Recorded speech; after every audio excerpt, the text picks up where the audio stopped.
I can't go another day with this on my mind. And I think it's time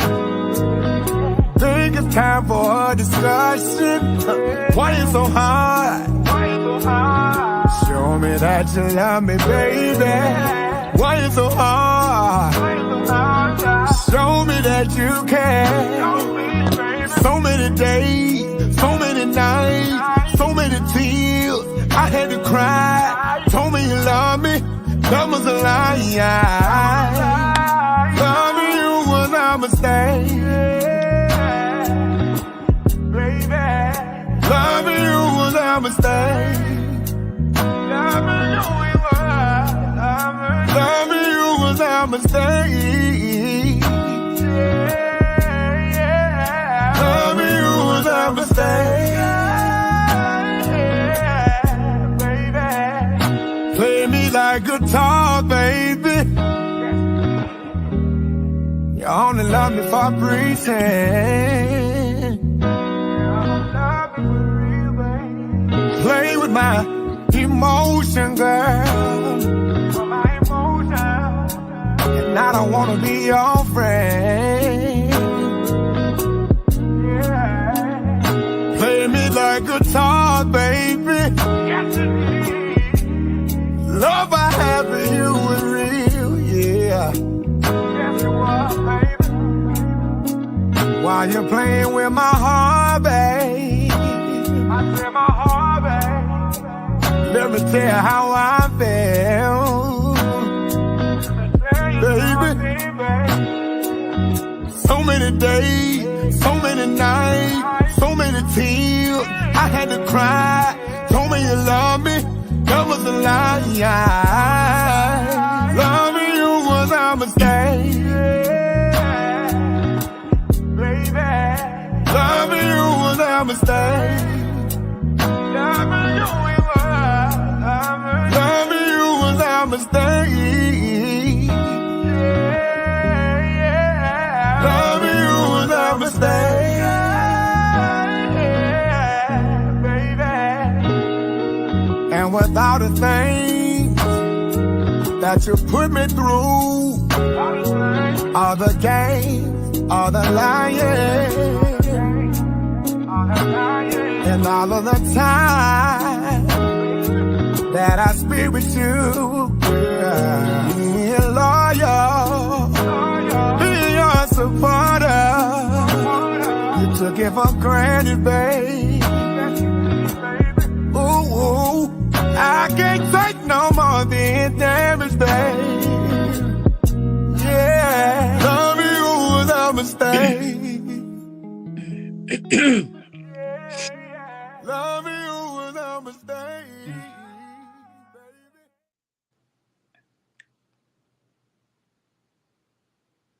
Episode of the Chatterbox with King Jacob. I'm your host, King Jacob.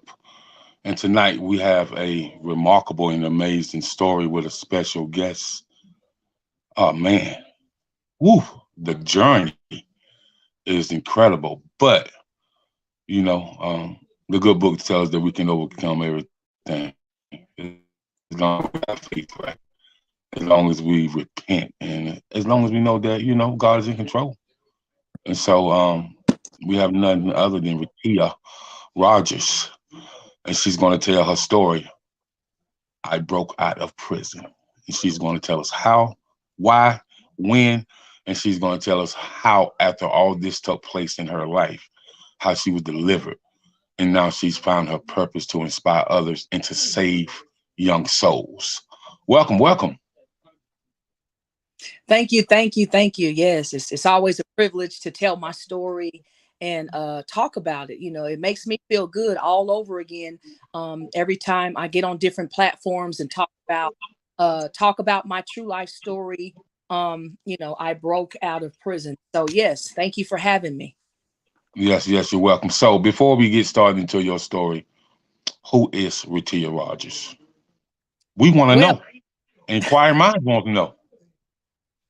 absolutely. So, yeah, welcome everybody. I'm Raittia Rogers, and so, my story, as I tell all the time, and I'm excited to tell my story all over again, all the time on different platforms, as I said, because, my story, some things happened to me, and at one point I would not tell everybody. So I have moved past that part. That's why I love to tell my story. I'll just go in. My name is Raittia Rogers. I'm here in Tulsa, Oklahoma. Um, I work for myself. I'm a CEO. I'm a boss, and I wrote my book. I'm a writer. I'm an author. I'm a speaker, evangelist, minister, ordained evangelist, minister. I help clothe the homeless. I help go back into the prisons where I was locked up at and talk to the women inmates about my true life testimonial, my life story, to inspire them and encourage them that they see somebody that got out and is now being productive, that is now a CEO, that is now successful. That means so much to me to be able to do that. So as I go first and take you into my story, it started out when I was younger. And so my parents, they were married, they got a divorce, some things happened and all of that. And so my dad ended up doing some things, getting caught up into robbery, and he went to prison. He was away from us for nearly 20 years, serving a 40-year sentence. My mom, she got out there and was got on drugs and alcohol and things like that. And so, but I also want to give my parents a shout out. I love them. As I tell them, this is my story. Today, my dad's birthday, April 3rd. I got my dad something for his birthday. I hugged him and we talked a little bit about my story. And so as I'm telling you guys, I love to tell my story. And I wanted to give my parents a shout out, saying that I love them. What I mean is that I broke out of prison. My first book that I ever wrote, it's my story. But at the same time, I still love my family members. I still love, because you have to have love. You can't go around with all that unforgiveness caked up down in your heart, because you can't get blessed and you cannot move forward. So anyway, I want to say that first. I love my family. I love my parents. They brought me here. I am an answer to them.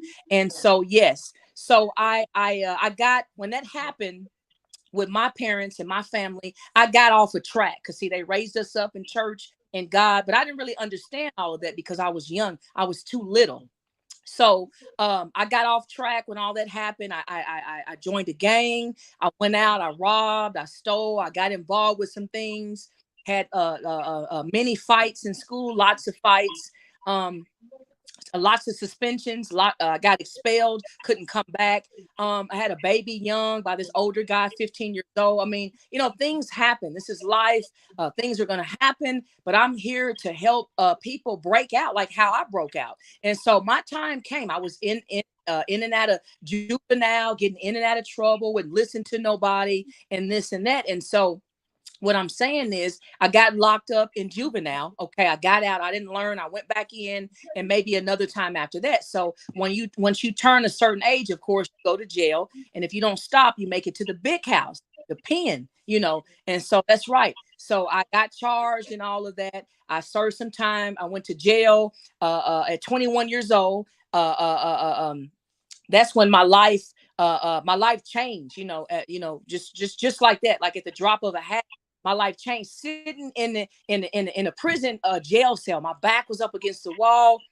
Y'all, wasn't nobody there. It was just me. And at the bottom of my heart, man, all the stuff that I faced, all the trauma, the drama, all this stuff, going in stores, stealing, people trying to come up to me and fight me, and I'm fighting them, I'm beating them up, I'm winning, and all of that, doing all this stuff. My time came where I actually, at 21 years old, I was 21 right here on my book cover. That's my inmate photo mugshot. That's when my life completely and finally changed, at 21, sitting in the jail cell. And so after that, some time after that, I went to court. They kept me, and then I went to the big house. I went to prison. And so that's because, see, my life had already changed in jail. All the other times I got bonded out, I got bailed out. And that time I didn't. So I went to prison. I served my time. During the time there, I'm sharing with other inmates. Now, so other inmates was not. Some of them was receptive to me, and some of them was not. Wondering, why are you going around talking about this miracle worker? Why are you going around talking about God? Why are you all of a sudden now you praying now? All of a sudden now you got your head in the Bible now. Why all of a sudden? You committed a crime, you serving your time in prison. Why do you care? Why do you believe that there is a God? And so that's what people was wondering. That's what people was saying, because, obviously we all messed up and it brought us there to prison, but some people could not understand. But what I'm saying is, at 21 in jail, before I got sentenced to prison, my miracle came, my time came. I was really not playing around from the depth, the bottom of my soul. I really made that change. So I'm saying that to say, y'all that's tuning in and listening, that's what kept me the entire time of my incarceration was God. Getting into the Bible, I had to forgive. One time, this Kairos prison ministry is an international prison ministry. They still come to the prisons. And I prayed. A lady doubted that I would make it, because not every inmate on the prison compound makes it to the Kairos. It's a program, and they come to pray and talk about your hurts. If you're hurting, to help you forgive, have food to eat. Do icebreakers, have some fun. So during this 3 or 4 day thing, my prayers were answered, my name was accepted, and I had a great time there. And so what I'm saying is, the whole time, like it's like wow, it's like one day now. I wasn't like this, I was down to go do whatever, and then all of a sudden, like, my life has changed. But I'm saying that to say that God is real, y'all, because just because somebody may commit a crime, you get caught up, you got to serve some time in prison, that does not mean that you that people want to change, want to get a repentant heart and change from one direction and then go the opposite direction. So that happens all the time. What I'm saying is, for prisoners, people in jail, what I'm saying is, a lot of people don't do that. They do not change from one direction and go the other direction. But that happened for me. And me, I'm the type, I did not care who watched me, who got in my business. I didn't care. Once I made my heart and my mind up to serve God, that was it. I didn't get involved with all of that other stuff. And so all I could say is, I fasted a lot. Somebody may be tuning in. What is she talking about? Fasting. Well, I declined from food lots of times and did not go into the long line to eat in the cafeteria. I was fasting. I declined food, and I picked up the Bible and started to read and pray and fast that time. And I'm telling you what, when I found out about prayer, when I found out about the word of God, when I found out about running the church and beating everybody there and and lifting my hands, I'm telling you, when I found all that out, because see, I didn't know I never experienced that. I experienced it a little bit when I was a little girl, but I don't count that because I was too young. But when I found all of that out, I'm telling you, that is it's a game changer. It was a game changer for my life, and it still is, because now that I'm out of prison, I'm still doing I'm still doing the key principles to keep me. Now that I'm out, I'm not locked up in prison. I'm out of prison, and I'm still serving God. What am I talking about? I still got to get my prayer on. I still got to bow down before God and pray, even though I'm not locked up. See, some people, they don't get this. They call it a jailhouse religion. Okay, it may be a jailhouse religion for some people, but for a few of us, it's real. God is real. I never experienced God like that. I'm telling you, God, he's flipped the script for me. He's tables over for me. He's gotten people back at getting me, and I wanted to get him and do something about it. And God stepped in and told me to shut my mouth up. Don't do nothing. Don't say nothing, and I'm gonna get your enemies for you. And so, and one time I learned the scripture, y'all that's tuning in, and I never forget, in Exodus 14:14, and the Lord shall fight for you, and you shall hold your peace. And sometimes it gets hard. It gets hard because we're human. We got flesh. We're out here in the world. We're dealing with people, different personalities and different things. But I'm telling you, when God showed me that, because I almost had a fight in there, I almost beat up this girl. But God, there's something that God blocked. He put it there and blocked it so I did not get in trouble. For folks that know out there, once you have a fight, they put your butt in a hole. You got to sit in there for about 3-4 months, or however the severity of the fight. You have to sit in there, and you don't even know if a family member passed away or died or got killed or shot or stabbed or whatever. You don't know none of that. You locked up in there. But the thing was on my heart and my mind is getting back to my son, getting back to my family, serving God and doing right. And I tell you what, once God speaks to somebody in their heart, once God speaks to somebody in their heart, and you hear God in your heart, you hear God, you understand God, and you really mean that from your heart. It don't matter what happens, God will still be there. You'll have some storms and fights that we all do, but you get back up. And so since I've been out, I go through things, but I get back up. I rise up again. I pick myself back up again. And so, yeah. So God was, and when I got out of prison, I would tell people, my story, but it wasn't like that, where I was talking about it all the time in front of a large crowd of people. And so my time came, because God wouldn't leave me alone. I tell you that. He wouldn't leave me alone on the inside of me. He said, write a book, because I always wanted to write a book and share something, but I didn't know that it was going to be my true life story. I didn't know it was going to be called I Broke Out of Prison. I prayed, Right. God downloaded that title within my spirit and said, name the book I Broke Out of Prison, because I broke out of prison. I broke out of the mentality of a prison mindset. It starts with your mind. The book that Joyce Meyer wrote, The Battlefield of the Mind. I actually did read that book while I was locked up in jail, and it's a really good book. But I broke out of prison of the mind. It starts with the mind. For to be carnally minded is death, but to be spiritually minded is life and peace. In Romans 8:6, it says that, and every day we as humans, we got to pick ourselves up every day. And I tell you what, once you stop spending time with God and call it a vacation or layoff, you can't do that, because the enemy is always there. Just like God is always there, the devil is always there. So I just encourage people, and that's what I do. I share my story. I get on the radio, on TV, on different podcasts, and I'm not ashamed no more that I went to prison, that I committed crimes and had to go to prison, because somebody else need to hear from Raittia Rogers. Somebody else need to know what happened to me, so it can help break them free. Because the God that I serve is the chain breaker. He'll break the chains. He'll break the chains off of your life. He's the miracle worker. He's the great I am. He's El Shaddai, the all-sufficient God, the God of plenteous and more than enough type of God that I serve. That's right. And so that's what's up. So, yeah. And so I wrote, I Broke Out of Prison. It's a bestseller. It's on Amazon, Barnes and Nobles.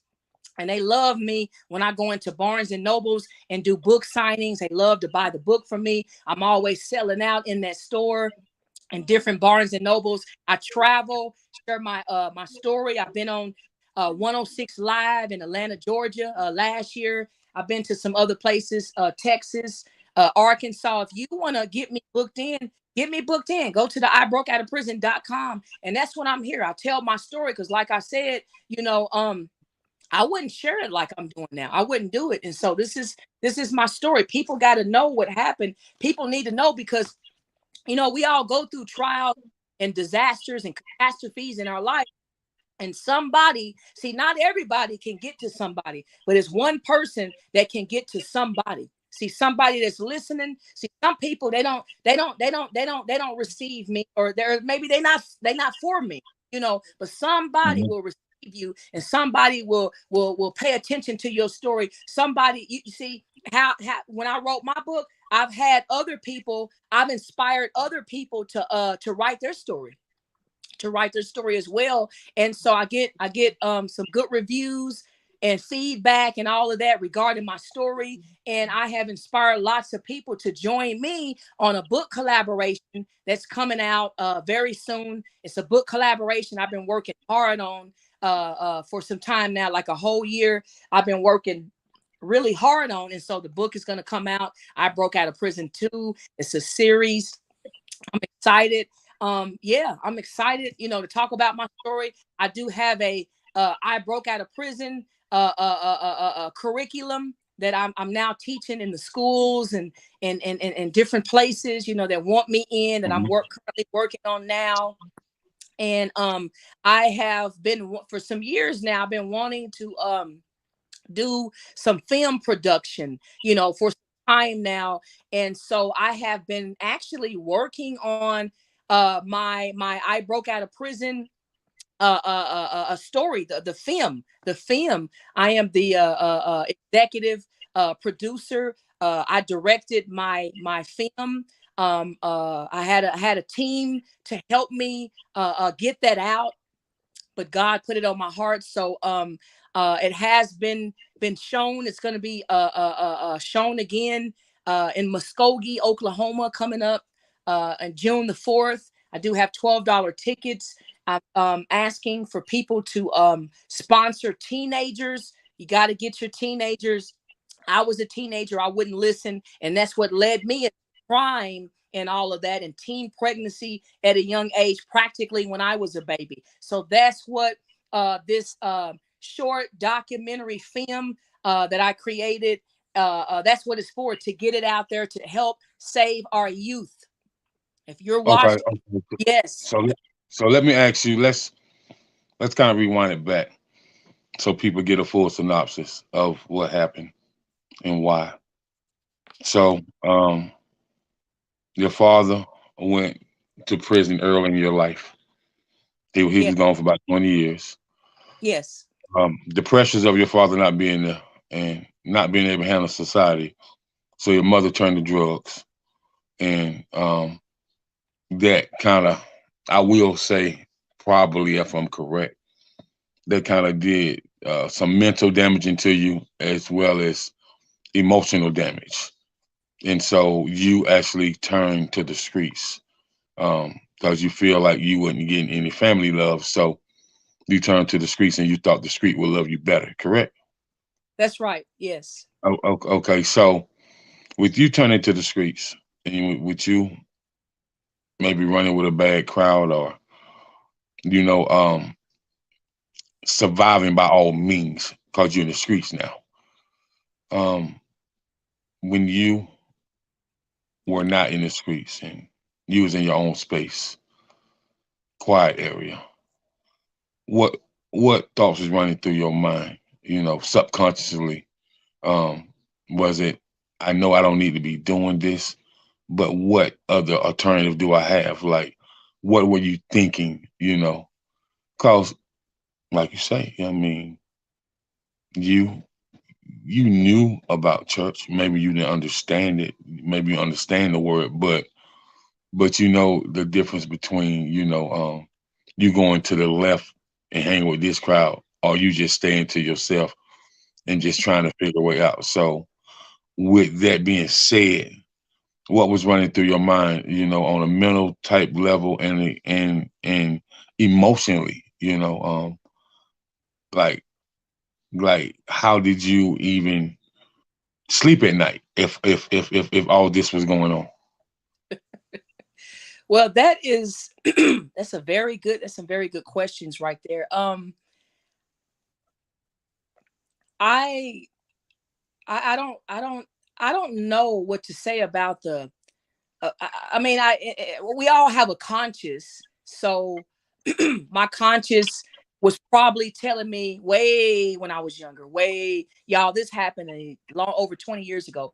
And so at the time I was probably thinking, I know I don't need to do this, but when I look around me, um, that's what it was.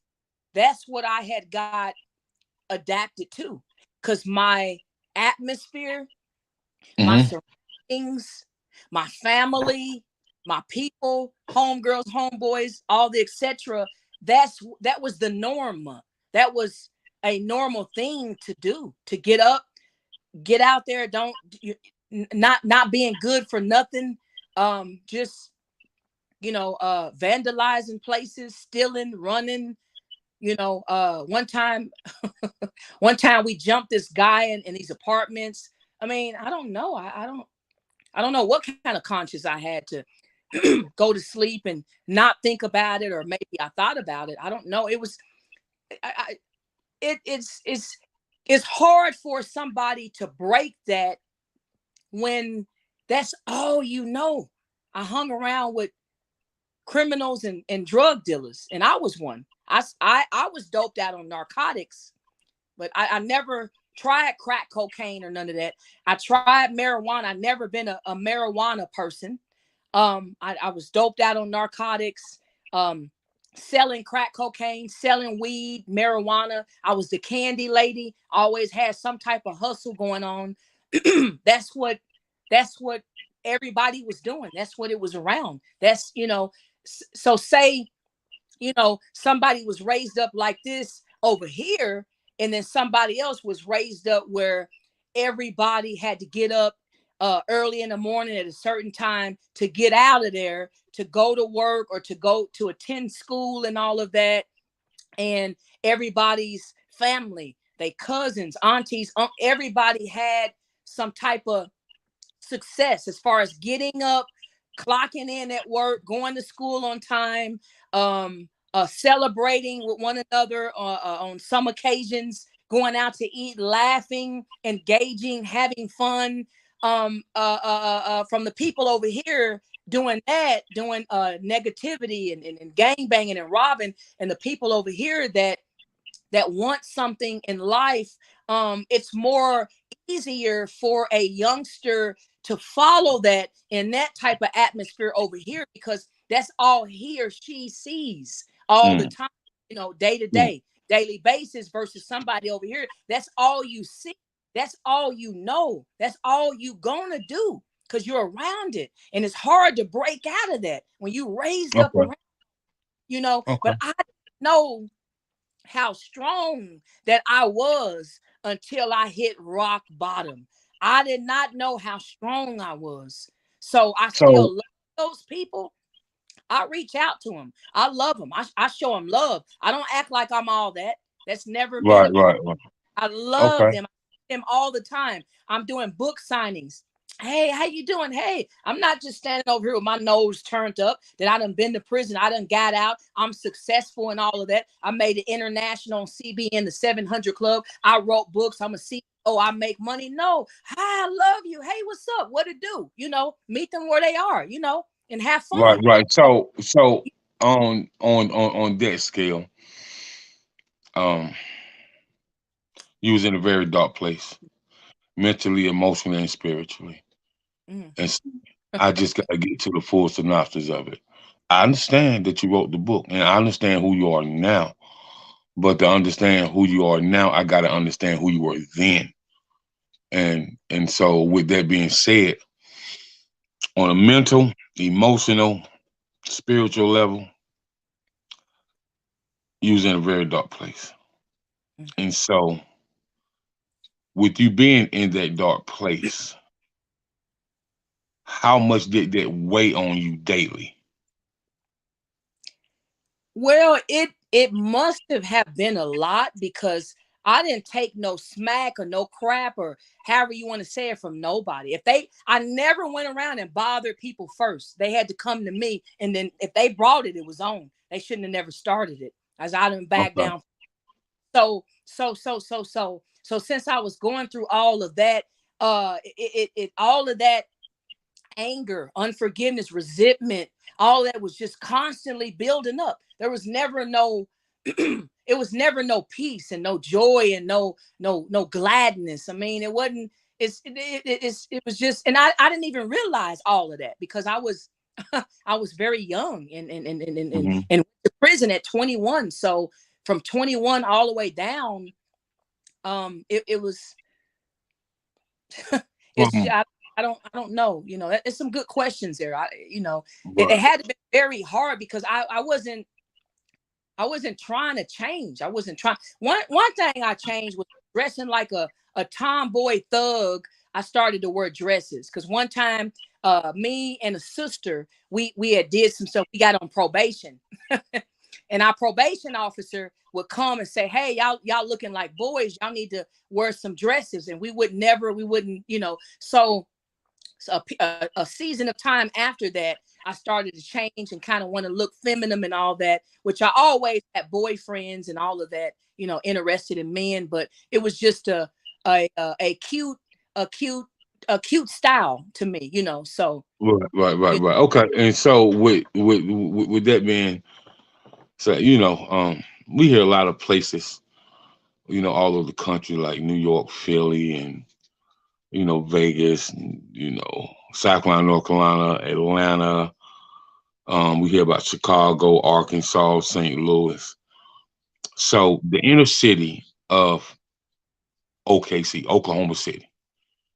Um, let's talk about the hood of Oklahoma City that led you to do what you was doing.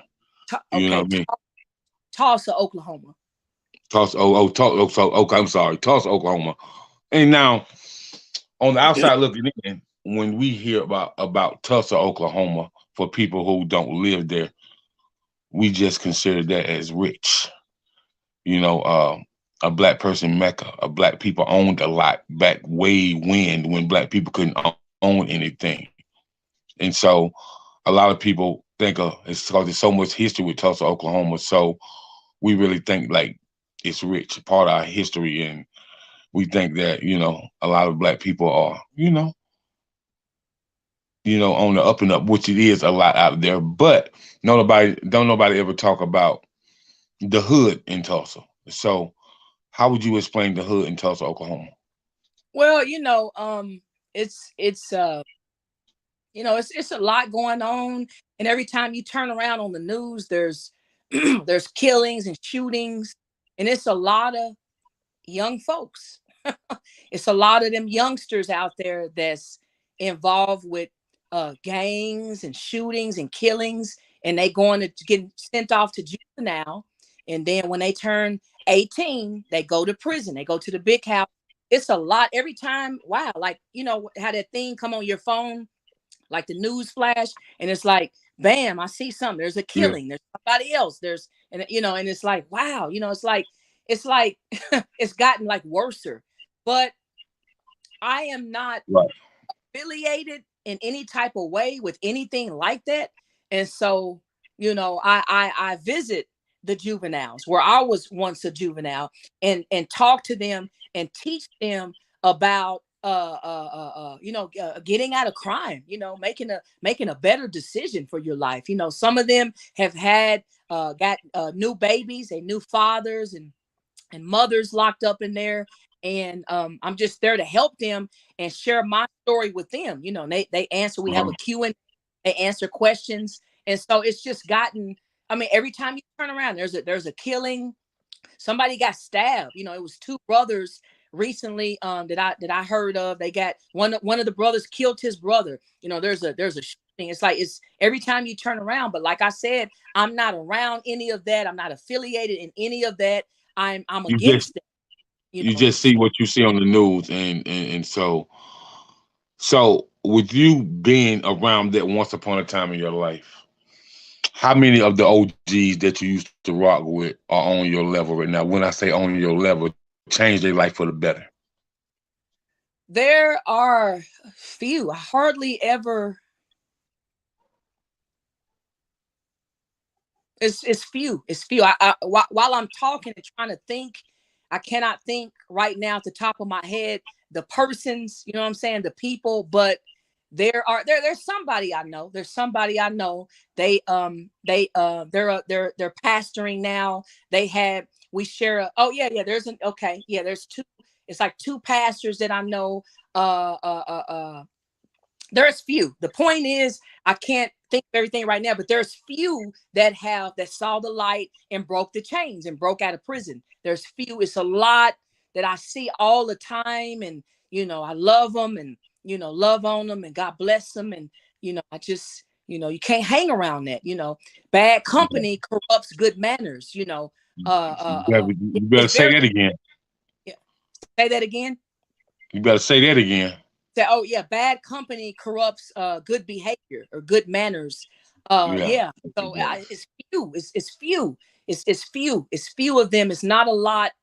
A lot of them are still in the same old, and it's just it's and I don't want to say that like that because I have to stop myself and think because prison, you know,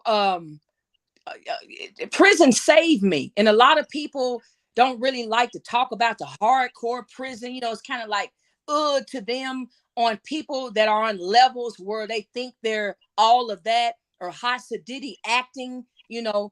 But the real deal, I mean, real deal Holyfield. I mean, God broke the chains on my life. There's few people that I see, and you know, God is real, and a lot of people that have not been to prison or have not been involved with prison ministry, like me, don't know that there's a lot of souls being saved, and people are lives are being changed around by getting locked up and going to prison. You know, it's people. You know, I go. Excuse me, I have my Department of Correction badge, and I go, and when I come in and see some of the women sitting down, I say, hey, get up. They get up as soon as I say that. They up on their feet, they lift their hands. Some of them are already coming to the church service, lifting their hands. The ones that come and sit down, and I say, hey, get up. You know, God wants us to praise him, praise God, worship God. They up on their feet, they up, they praising God. And it's like, whoo, it's like, man, like you cannot get that on the outside of prison in a church house. People will look, what she trying to demand us to get up? No, it ain't like that. It's get up, praise God. We Right. happy to be here, happy to wake up, you know, happy That's to right. have That's our right. Okay, I yeah. can dig it. So, your book, bestseller, um, got a documentary coming out teaching kids. Um, you're selling tickets and getting involved with the youth and the community and trying to rebrand and restructure the community. That's noble. Um, how many chapters is your book? What do I have? I have 46. I think I have 46 chapters. Just look in here and see. 46 chapters. Whew. Yeah, chapter You said a lot. You said a lot. You said 44, a lot. 45, 46. 46 chapters. So, what chapter in this book, while you was writing, what chapter really broke you down and had you in tears? Ooh.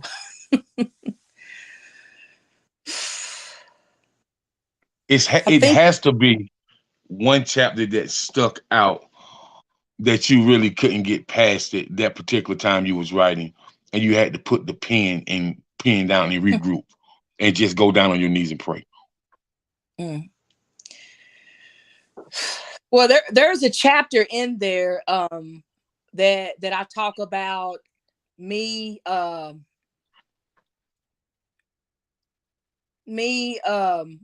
like, you know, wanting to change, and despite the hardships, the gang banging, the drug dealing, you know, teenage pregnancy, abuse, rape, Oh, statutory.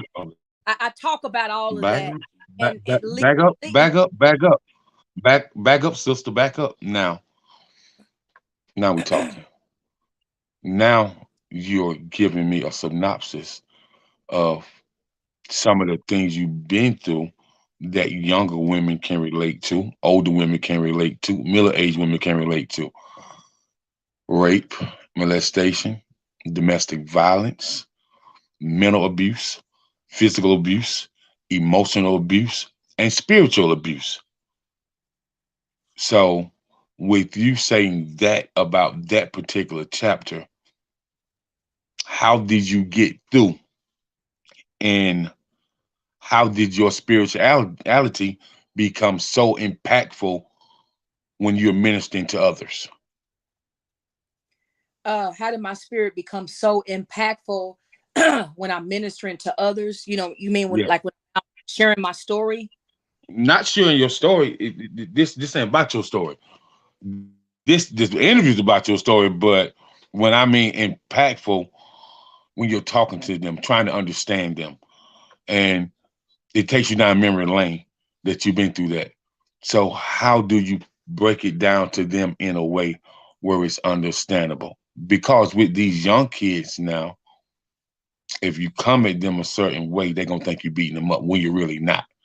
So you have to break it down, as we say, layman terms, break it down kind of ease into the situation so they'll be open-minded and they'll speak to you fluently so they won't shut down on you. Right. So what are your type of, how could we say, um with you being spiritually gifted, and with you having a spiritual presence, did does that spiritual presence make it more coachable, teachable, and you can reach them better because you have that? Yes, because for one, I can't say anything in front of anybody to try to help them. But since I got saved at 21 is when I broke out of prison. That's when my language, my talk, and my boldness begin to build up little by little. So when I'm talking, and you say talking to the youngsters, the teenagers, I just tell them straight up. I just keep it raw. I always do. I have to. And tell them, I was there. I know how you feel. I was there. That's not the way. Mhm. I'm trying to reach you to help you go this way. I wrote the book. It's in the book, and I'm teaching you. I'm trying to help you and let you know that I know I was there. So if you could just listen to me and grab on that. So they pretty much, when I ask for questions, they pretty much receive me. They ask questions, they understand, and I feel like I'm actually helping. I'm actually helping people. I'm helping the teenagers, the Okay. young girls and the young boys. I'm actually helping, and they like me and they I was appreciate me. just about to ask you that. About to ask you that. When ministering to men versus ministering to women, is it the same approach, or is it a total different approach? Because I know you say you keep it real and raw, but some of us males are definitely hard headed.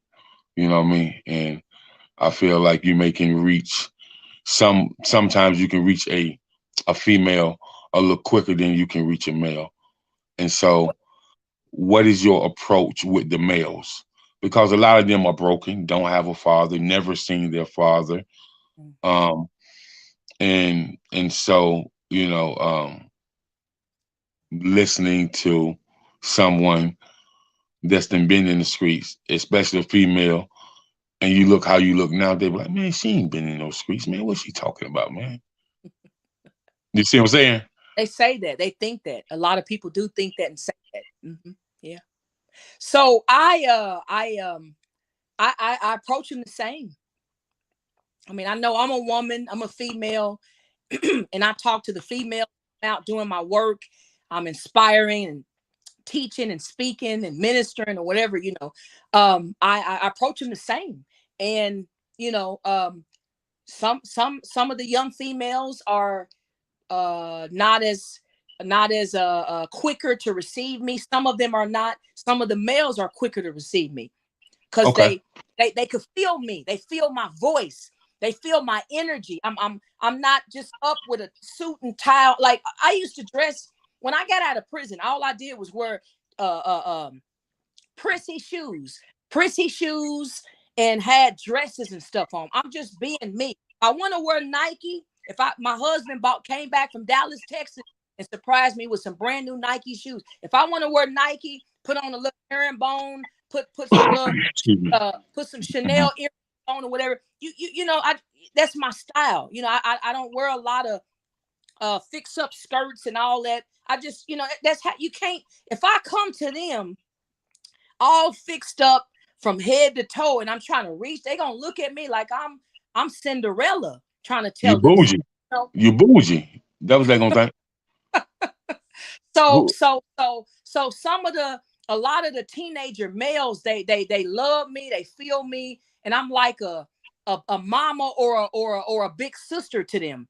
And I'm talking, and they could feel out of my voice that I really mean it, and they watch me. And they say, "Oh man, oh she was in this gang." Oh man, they kind of play around, and you know, and they love me. I'm just keeping it real. They can understand. They ask me to pray for them, and I Okay. love them. I love them. I love them all, and I Okay. approach them the same. I mean, I know I'm a female, and some of the you know, I don't kind of bag back because it's a male. It's okay. I gotta give it to them like I'm doing the females. You know, it's just something in me. I love them, and I'm trying to save them. You know, some of them are already on their way to prison. You know, it's nothing I could do, but just when I think about them, you know, when I pray, get on my knees and pray, I remember them and pray for them, and I love them. You know, they my young sons and daughters. You know, my son Okay. is 25 years old. You know, Okay. you know, sometimes he like me and sometimes my son don't like me, you know, but I say, okay, you know, you need me before I need you, you know. And so, Right. you know, my son is a rapper. He raps, and he's been working on some music and all of that. So, but yeah, I approach him the same, and I love our teenagers. They are the future. They are our youth. And you know, if I can help save at least one or two, then I'm doing my job. But you know, Yeah. this is serious to me. It's serious to me. You know, I was 21 on here, younger than that.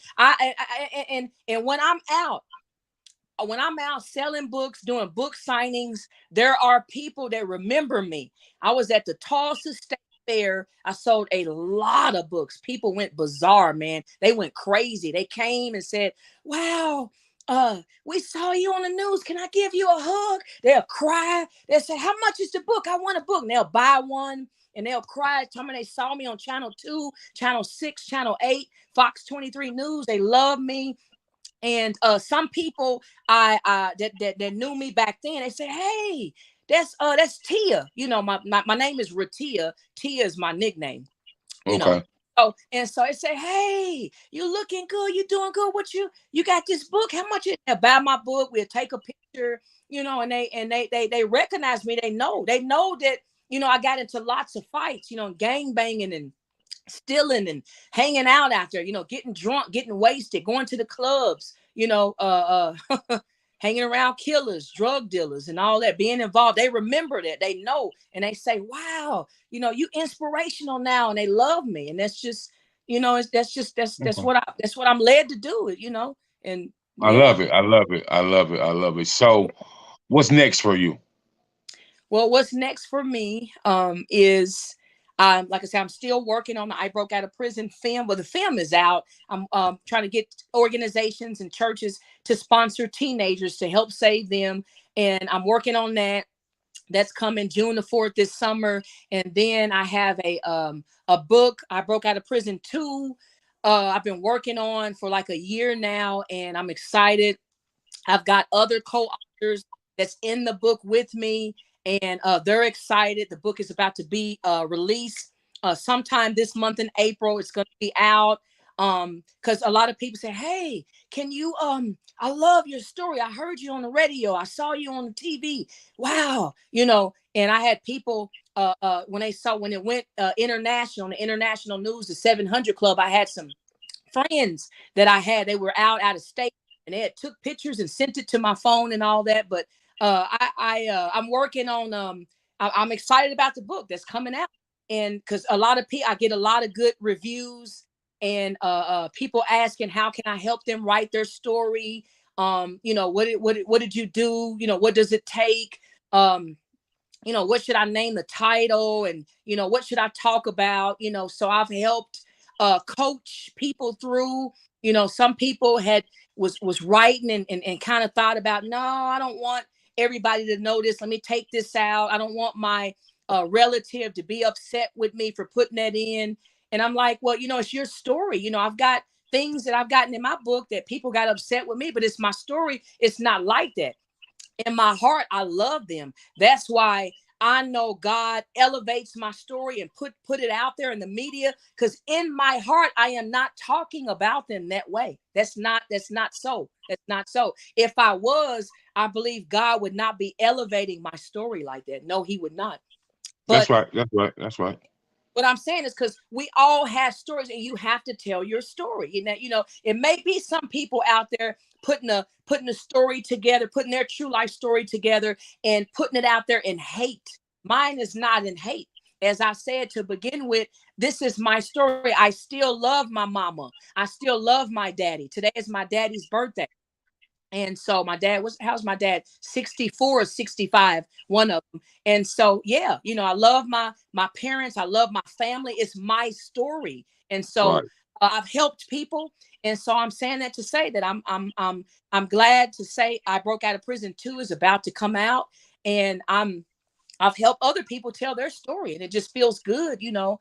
And so, Right. yeah, yeah. So Okay. I'm Great. excited. So for people who want to keep up with what you're doing, want to follow you, want to contact you, and people that may even want to feature you in a film, you know, I mean, as far as, you know, because I feel like there's a lot of things that you can do as far as in the film world, you know, even doing some acting. So if you can give out your social media and how they can get in contact with you and all that, and then we're gonna just close out and get out of here. Okay. Well, if anybody want to get in contact with me, we can talk. You can go to my toll-free number, 1-800-764-7598, or all you got to do is go to ibrokeoutofprison.com. You can also go to Amazon. You can order the book on Amazon. You can order the book on Barnes and Noble. You can order the book wherever the book is out there at. And that's right. Go to ibrokeoutofprison.com, leave your contact information. I can get back with you. You can call my 1-800 number again. The toll-free number is 1-800-764-7598. If you want to get me booked in, speak, share my story, sell some books, contact me. Go to ibrokeoutofprison.com and we can connect. That's right. All right, all right. So I want to thank you for coming on. It's been a great interview. You shared a lot. I really appreciate you, and um, I know God is going to continue to bless you and elevate you, and I know you're going to win some souls, and you're going to get some people, you know, on the right track. And I really appreciate what you're doing. So before we close out, we're going to see what Pastor Jamal Bryant got to say.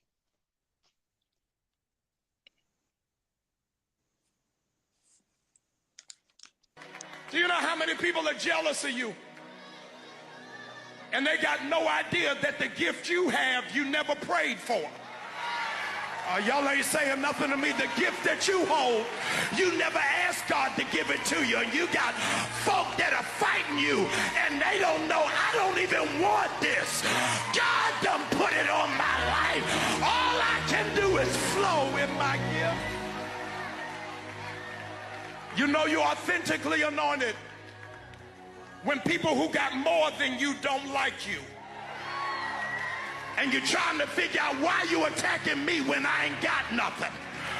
I hope y'all tap this church. God said, if they hate you at this level, what they gonna do when I elevate you to a whole nother place? This is just the beginning.